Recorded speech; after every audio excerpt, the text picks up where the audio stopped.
मैं सबसे पहले जापानी इंसेफ्लाइटिस टीकाकरण अभियान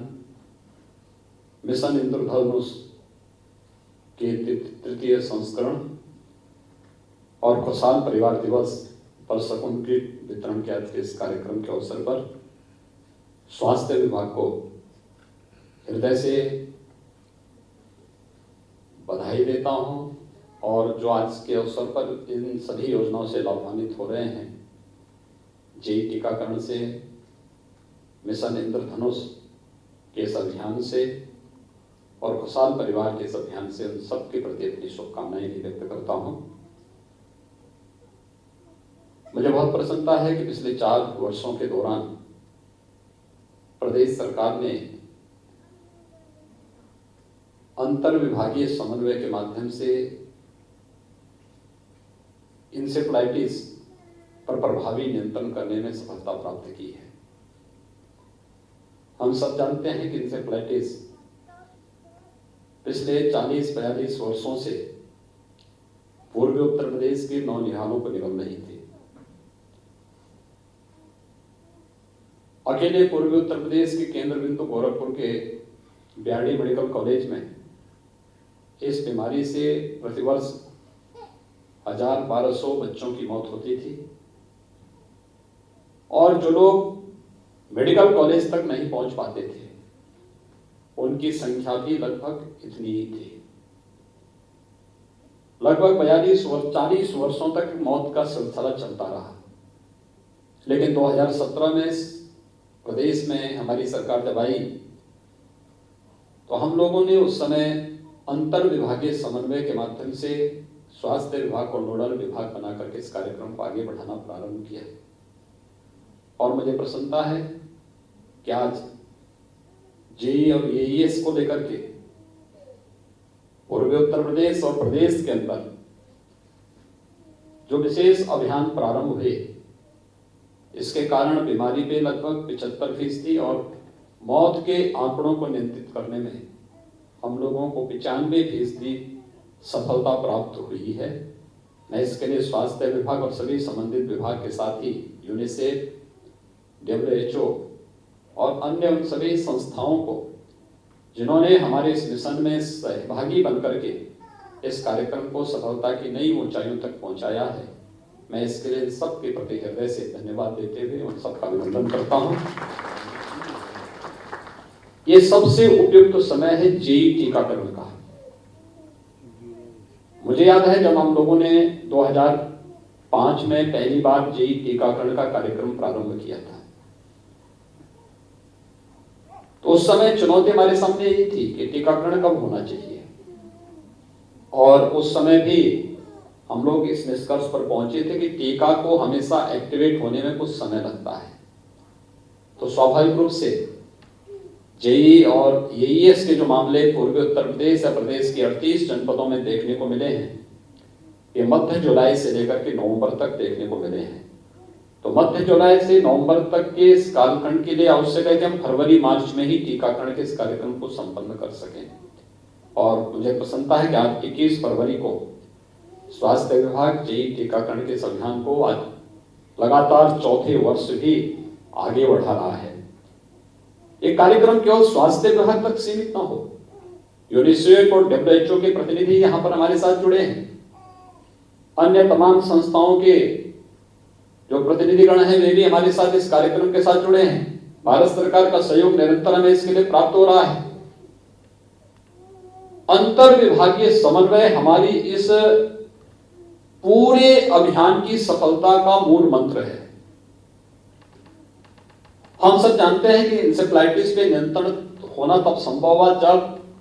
स्वच्छ भारत मिशन में आदरणीय प्रधानमंत्री जी के अनुकंपा से खुले में शौच से मुक्ति का एक बृहद अभियान चला। आज उसका परिणाम है स्वच्छ भारत मिशन और उसके साथ ही जल जीवन मिशन के अंतर्गत हर घर नल की योजना को भी सफलतापूर्वक आगे बढ़ाना। नगर क्षेत्र हो या ग्रामीण क्षेत्र, स्वच्छता के साथ साथ शुद्ध पेयजल की आपूर्ति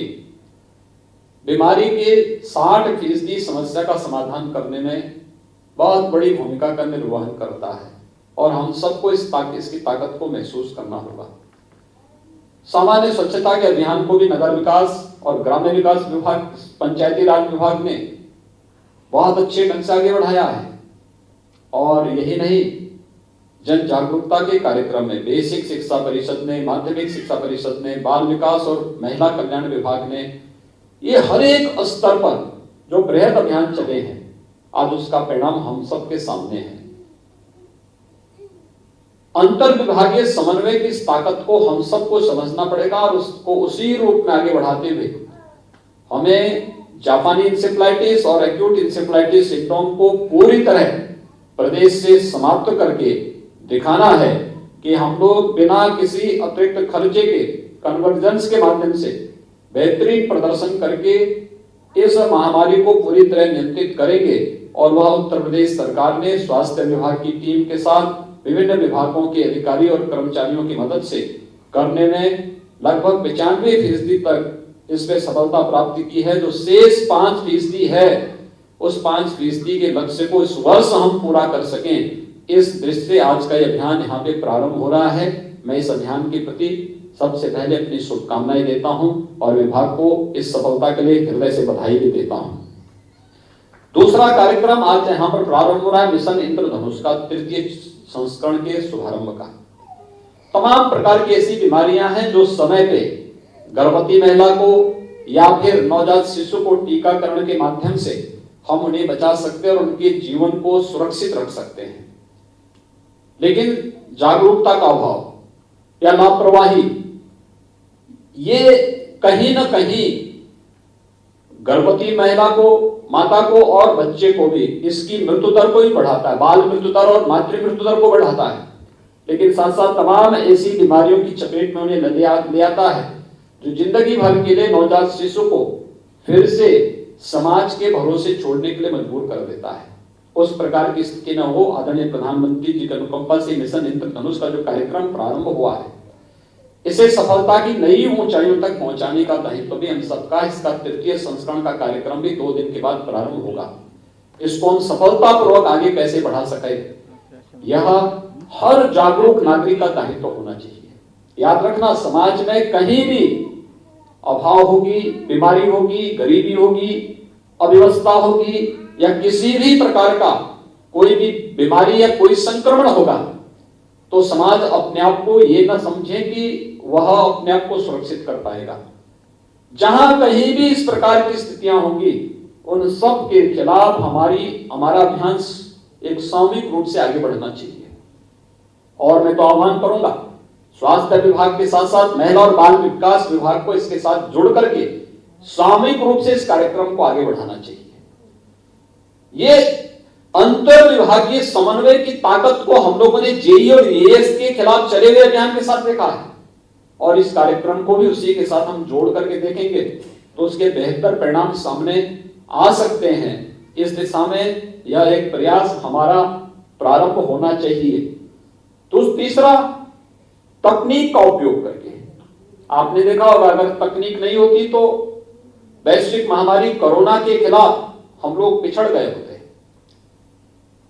यह महामारी व्यापक जनधन की हानि का कारण बनती, लेकिन हम लोगों ने चूंकि जापानी इंसेफ्लाइटिस और एक्यूट इंसेफ्लाइटिस सिंड्रोम के खिलाफ एक टीम वर्क का प्रदर्शन करते हुए इस पर प्रभावी नियंत्रण किया था, तो उसका परिणाम था कि हमने कोविड के खिलाफ भी उस टीम वर्क का प्रदर्शन किया। लॉकडाउन के तत्काल बाद हम लोगों ने टीम 11 का गठन किया। अलग अलग टीम को अलग अलग कार्य दिए गए और एक बेहतर समन्वय शासन स्तर पर यहां पर होता रहा, और अंततः उसका परिणाम क्या रहा कि हम लोग एक एक उस पर विजय प्राप्त करते गए और अंततः 24 करोड़ की आबादी के प्रदेश में हमने बेहतर प्रदर्शन करके देश और दुनिया के सामने साबित किया कि महत्वपूर्ण ये नहीं कि हमारी हेल्थ इंफ्रास्ट्रक्चर कैसा है, महत्वपूर्ण ये कि अगर हमारे पास सामूहिक रूप से कार्य करने की इच्छा शक्ति है और रोग ही नहीं बल्कि किसी भी प्रकार के संक्रमण पर प्रभावी नियंत्रण करने के लिए अगर हम सब मिलकर के एक साथ प्रयास करते हैं तो सामूहिक प्रयास की अपनी एक ताकत होती है, और ताकत कोविड-19 के खिलाफ चले हुए अभियान के साथ हम सब ने देखा है। तकनीक का उसमें बहुत बड़ा रोल था।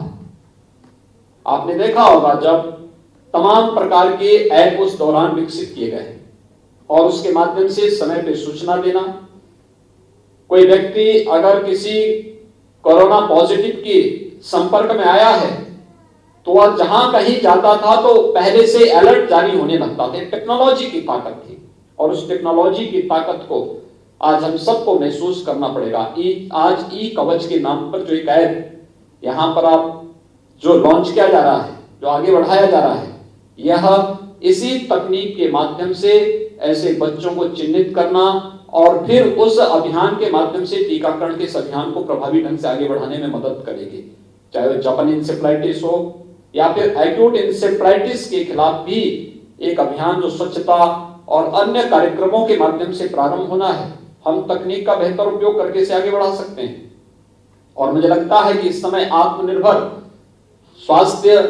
प्रधानमंत्री आत्मनिर्भर स्वास्थ्य योजना के अंतर्गत भारत सरकार प्रत्येक क्षेत्र को स्वास्थ्य के क्षेत्र में आत्मनिर्भर बनाने के जिस बृहद कार्यक्रम को आगे बढ़ा रही है,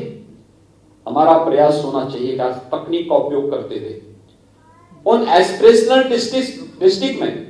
या दूर दराज के जनपदों में जहां पर अभी तक स्वास्थ्य विशेषज्ञ नहीं पहुंच पाए हैं,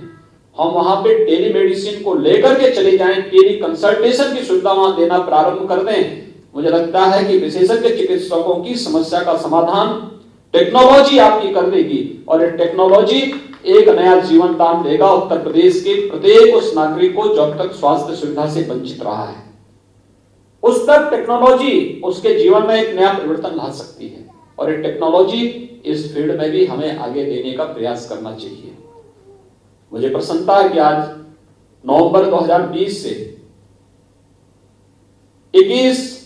तारीख, प्रत्येक माह की 21 तारीख को खुशहाल परिवार के रूप में आगे बढ़ाने का कार्यक्रम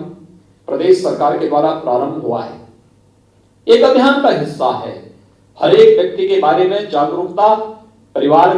के बारे में, स्वस्थ परिवार के बारे में, खुशहाल परिवार के बारे में प्रारंभ करने का एक प्रयास है। और मुझे विश्वास है कि प्रदेश सरकार के द्वारा चलाई गई अलग अलग योजनाएं न केवल स्वास्थ्य के प्रति बल्कि एक स्वस्थ और खुशहाल परिवार के प्रति भी प्रत्येक नागरिक को जागरूक करके उसे आगे बढ़ाने का कार्य करेगा। एक बार फिर से इंसेफ्लाइटिस के खिलाफ, जापानी इंसेफ्लाइटिस के जेई टीकाकरण के इस अभियान को, मिशन इंद्रधनुष के तृतीय संस्करण को आगे बढ़ाने के साथ ही ई कवच और खुशहाल परिवार के इस पूरे अभियान के प्रति मैं विभाग को हृदय से अपनी शुभकामनाएं देता हूं, विश्वास व्यक्त करता हूं